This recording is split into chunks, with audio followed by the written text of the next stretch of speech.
Italy کا ایک بادشاہ حکومت اور دولت کے گھمنڈ میں غریبوں سے بات تک کرنا بھی برا سمجھتا تھا، اس لیے اکثر لوگ اسے ناپسند کرتے تھے۔ ایک روز بادشاہ شکار کرنے گیا، کسی جانور کا پیچھا کر رہا تھا کہ اس کا گھوڑا بے قابو ہو کر دور نکل گیا۔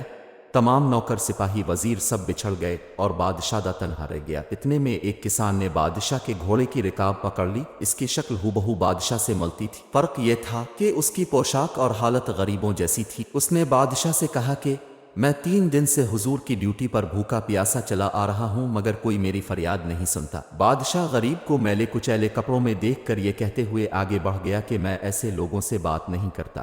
غریب کسان پھر بھی اس کے پیچھے پیچھے چلتا رہا، یہاں تک کہ بادشاہ ایک تالاب پر پہنچ کر گھوڑے سے اترا۔ اس نے باغ ڈور ایک درخت سے انکائی، تاج اور کپڑے اتار کر ایک طرف رکھے اور نہانے کے لیے تالاب میں اتر گیا۔ یہ تالاب ایسے نشیب میں تھا کہ نہانے والے کو اوپر کا کچھ نظر نہ آتا تھا۔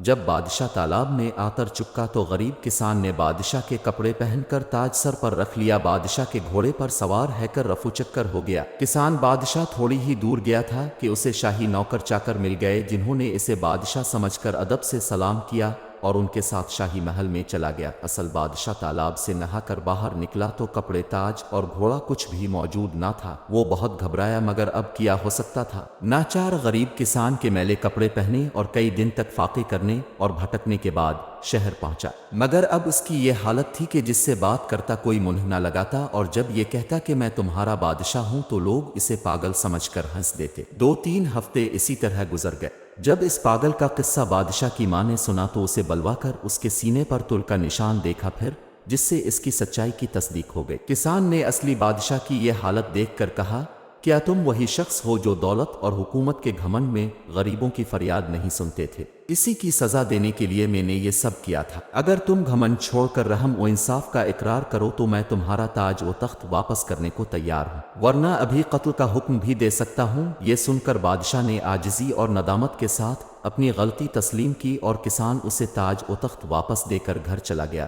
جس کے بعد بادشاہ نے اپنی اصلاح کی اور چند دنوں میں اس کی نیک نامی کا ڈنکا دور دور تک بجنے لگا۔